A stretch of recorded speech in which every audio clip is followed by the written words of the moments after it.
wanted to be a judge who knows just what is right and wrong, and be good and be strong. And on my swan up in the air I'm flying, searching for justice, can't you see me trying? Right is the reason I go on.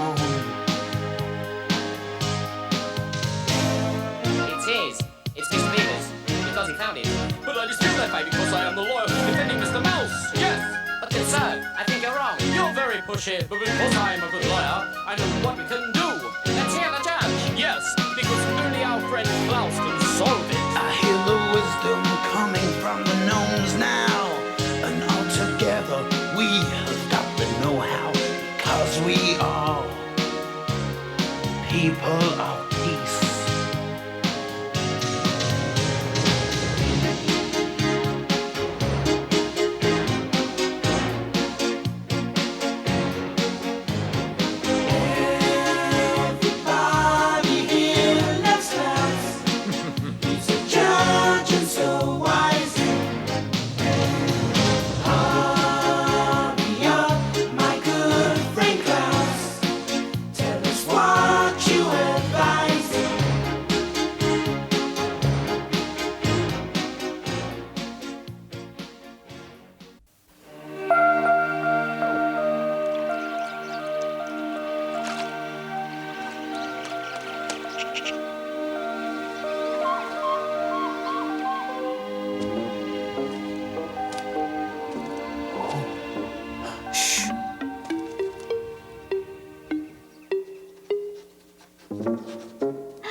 That was only because the bird gave me away. Now, let's see the two of you attempt this one. Danny, aren't you a bit old to be acting like such a youngster? Danny, will you dance something for us, please? Please? Come on, Danny, dance for us. Won't you please? All right, children, if it makes you happy, I'll go ahead and dance for you. But I'll need something with a lot of rhythm. Got it. Oh! That's great, children! You must have been practicing!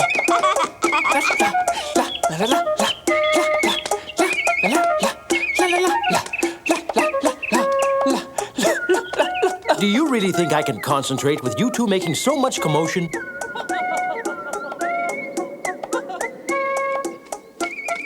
Yes, children! Klaus, here goes the mail! Oh! Huh? I'll see you! Let's see what we have here. Oh dear, a letter from Tyrol. No kidding! Everything okay?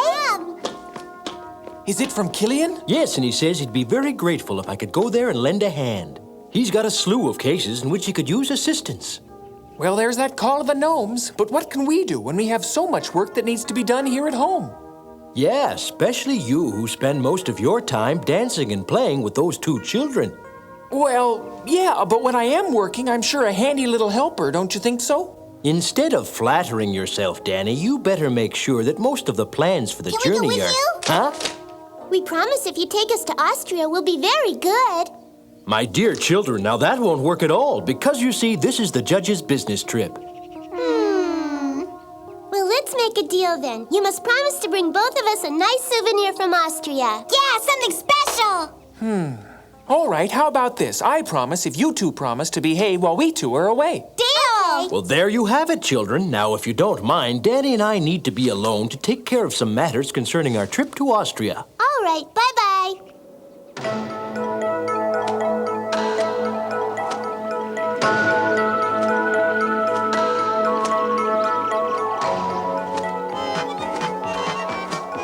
Do you hear that music, Danny? Sure do.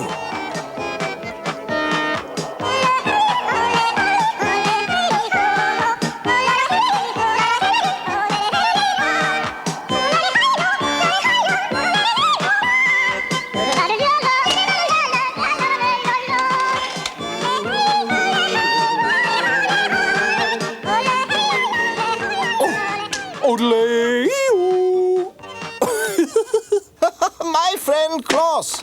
Dear KILLIAM. On behalf of all the Tyroleans, let me welcome you. My dear friend KILLIAM, we are very happy to be here in the Alps with you again. Please come along to my home. The long journey must have left both of you very tired and very hungry.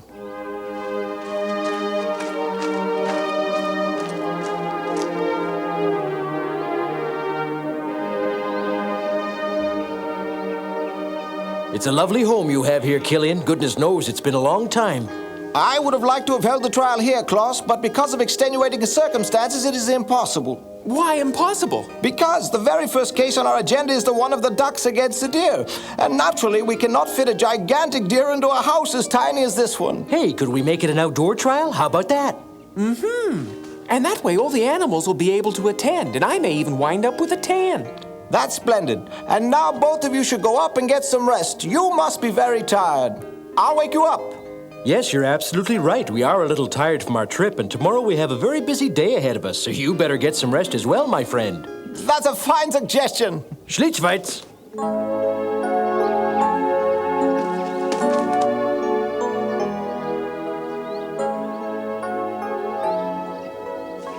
My dear friends, if I may have your attention, this court will come to order. Danny, may we have the first case, please? Yes, Your Honor. The first case is the complaint of the ducks against the deer. Perhaps the Ducks Council should begin the day's testimony. Thank you, Your Lordship, for the opportunity. Let's hear your argument, please. This is the problem, Your Lordship. The ducks that I represent live and nest on a beautiful island in between the banks of the river. The males and females swim in couples and play like lovers. They swim towards the shore and under the shadow of a tree. The female begins to build her nest. When breeding time comes, the female ducks prepare their nest for laying, also sacrificing their breast feathers for it. And it is during this time that each female duck lays but one egg each day. Very interesting. Let's proceed. Of course, Your Honor. The ducks whom I'm quite honored to defend today take very good care of the future ducklings. Isn't that correct? Order in the court, folks. Please be quiet. As I was saying, Your Lordship, the parents take great care of the eggs. They wait to hear noises from inside the eggshells, which are a sign that the ducklings are soon going to be born. However, their happiness almost turned to tragedy this spring. All of a sudden, they heard a great noise. Before they knew it, the river rushed forth, flooding the small island, casting the tiny nests afloat.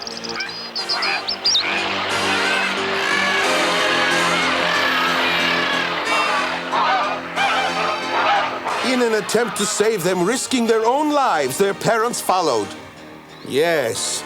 And who's the guilty party? The deer, Your Lordship. They live further upriver, and in their search for fresh grass, they dislodge heavy rocks, which then end up in the river, creating some sort of a dam, thereby affecting the water's current.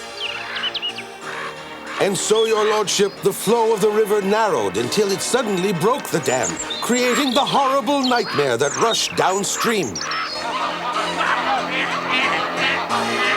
Flying upstream, the ducks witnessed the obstruction that the deer had created, the dam that eventually flooded the island.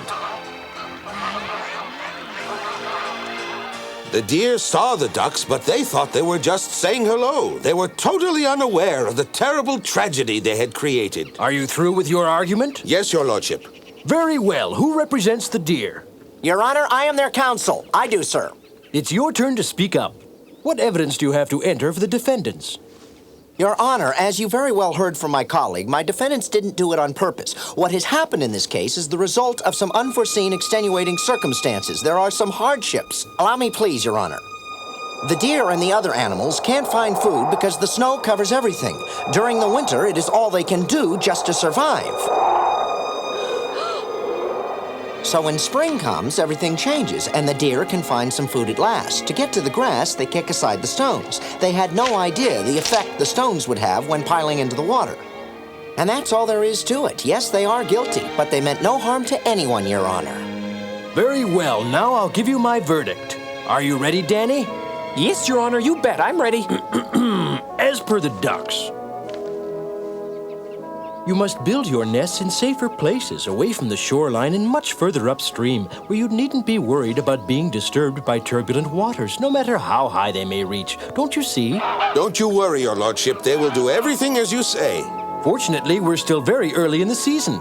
Ah, yes. I'm afraid I don't understand. I was just thinking that there's still plenty of time to lay more eggs and have more ducklings.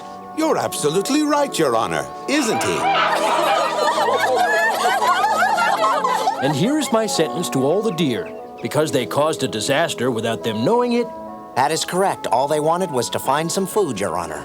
I order them to be more careful with the stones in the process of looking for their food. In addition, they should become mother's helpers. I am sorry, but I don't think I understand. It's very simple. Each deer will take care of a nest and its respective eggs until the shells break and the little ducklings are born. Are you still following? Very well. You will protect them from the dangers of Mother Nature and from the dangers posed by other creatures.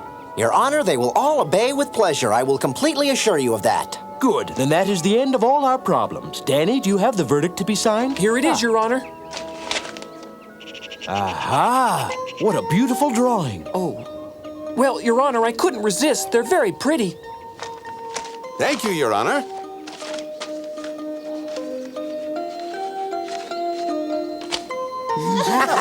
Order in the court. We must go on to case number 2 of the agenda. Go ahead, Danny. The next case is the dilemma of the ice rink.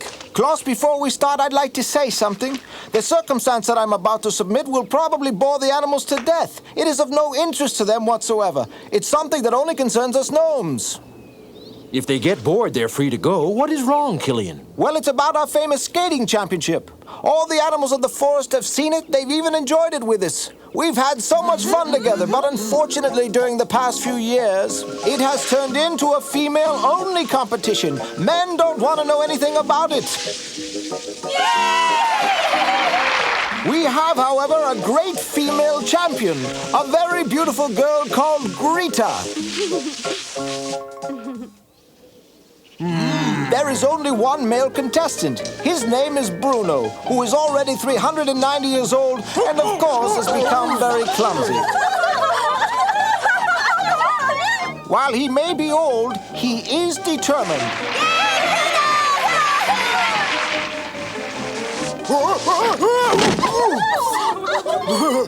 See, the problem is that when Bruno stops skating, the fine tradition of Tyrolean figure skating will end. What about young boys? They just want to play hockey. They say figure skating is only for girls. But hockey's a lot of fun. I agree with you, Danny, but figure skating is also fun. Why can't they be involved in both? You got a point there. What the? Oh. She has just told me that something very serious has happened. An antelope has gone and fallen into a deep pit over in Dachstein. Oh, I hope it's all right. Oh, my goodness, those pits are very dangerous. Some of them are as deep as 300 feet. Please, Klaus, you must tell us what we can do to assist you. We'll do our job. Killian, there is no choice except to suspend the trial. For as gnomes, we must always save the creatures whose safety is dependent upon us. It's off to Dachstein to save the antelope. That's correct, and we can certainly save a great deal of time with Henry's help. Splendid. With Henry taking us, we'll be there in no time. Killian, would you please be kind enough to show us the way? But of course, Klaus, I'll be happy to do anything I can to help.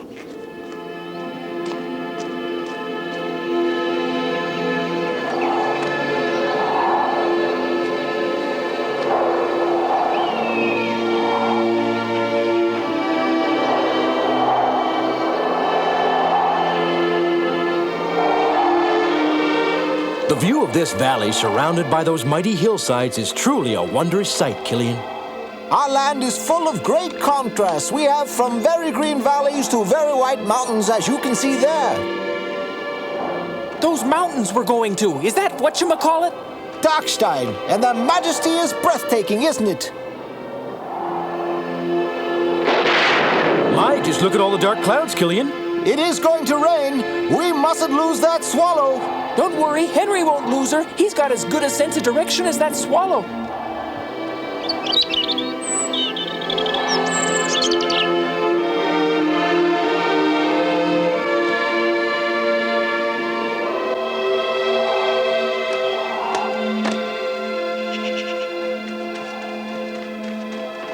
Thanks for coming. Can you tell me where the antelope has fallen?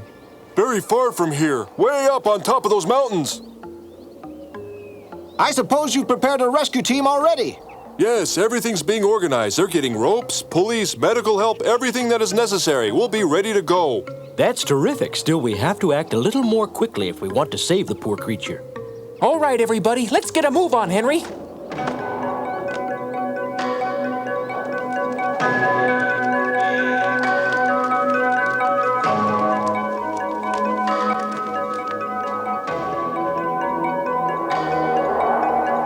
Klaus thinks that if we intend to use the skis, it'll take us too much time to reach the top. And what do you suggest, Klaus? It seems to me that a very simple solution would be that instead of taking the skis, you found a way to fly the same way we do with Henry, see? Because we don't have a swan that can take all of us there, you see?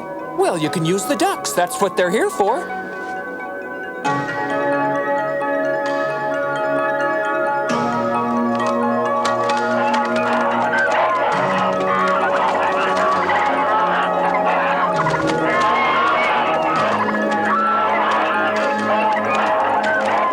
That's it!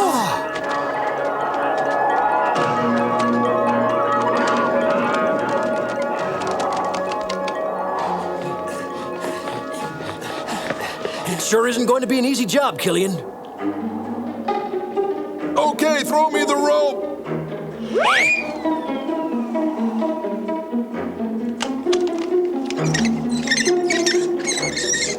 Well, are you ready, Doctor? Yes, Killian, I'm coming. I'm coming.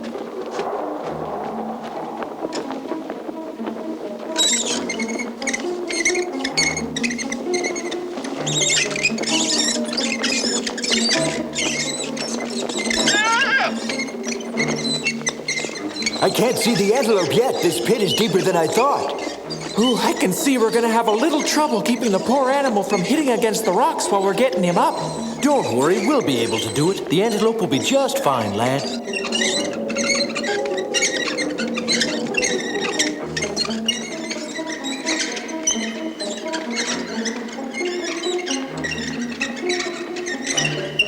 We're reaching the bottom, Klaus. I think I see the antelope. Good. Fortunately, it doesn't have any broken bones. Just a slight sprain is all. The others are going to be very happy to hear that. I don't think it fell directly to the bottom. I think it hit some rocks on the walls of the pit that softened its fall. It has a number of wounds all over the body that must hurt a lot, but I can't find anything that's really serious. I'll wrap its leg now for protection. And I'll give it arnica herbs to kill the pain. That will do.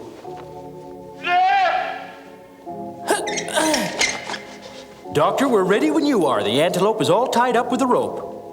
Should I go ahead and give the signal to the others? Yes, Danny, please go ahead and give them the signal. I'm finished here.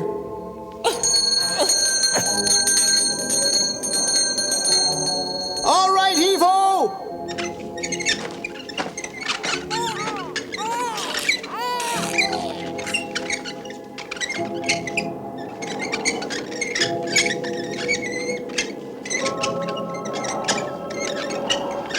Easy. Exercise caution with my patient. Easy. Easy does it. Carefully. The antelope shouldn't touch the walls. That would be painful, and if it moves, it'll be dangerous for us.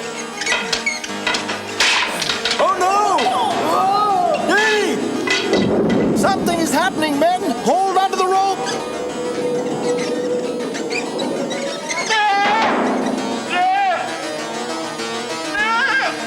Are you all right, Danny? Just talk to me or try to yell. Danny! I'm okay. Hi. Thank goodness. I thought you'd fallen to the very bottom of the hole. Fortunately, he's very agile. You can say that again. The danger is over for now, men. Continue to pull.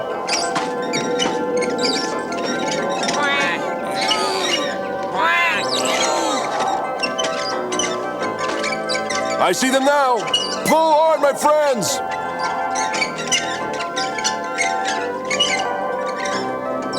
Be careful, be careful. Pull gently and pay attention to my signal.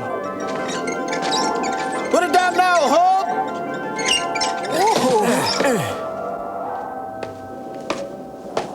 Klaus, we've done it again. Thank you, all my friends. The antelope is recovering nicely, and in a very few days it will feel like new. It won't need us anymore. Doctor, I'm very thankful. Bye. Bye-bye. Take care now. All aboard! Hang on to your hats!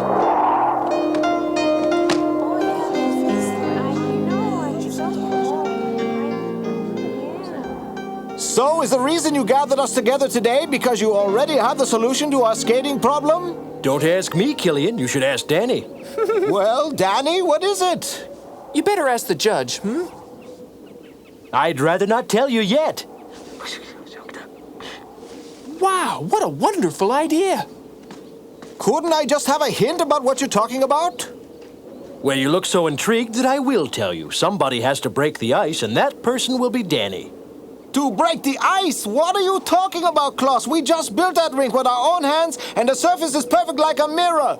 When I said to break the ice, I meant that if somebody starts, the others will follow. Oh!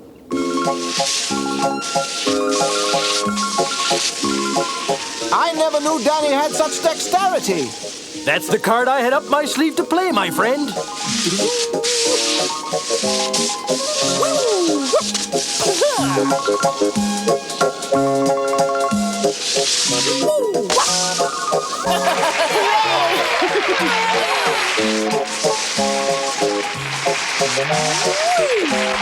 Danny, let me join you.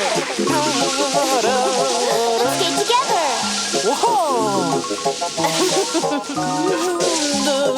Look, Klaus, they make a beautiful couple.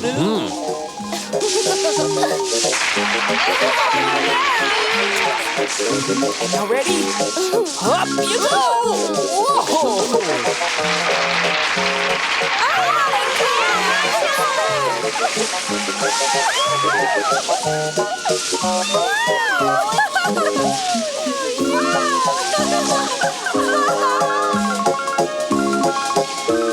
You've done it again, Klaus, my dear friend. Do you realize you just invented figure skating for couples? We should get everyone on the rink, including us, my friend. What are we standing around here waiting for? First of all, I want to thank you for everything you've done for us. Now let's teach them something.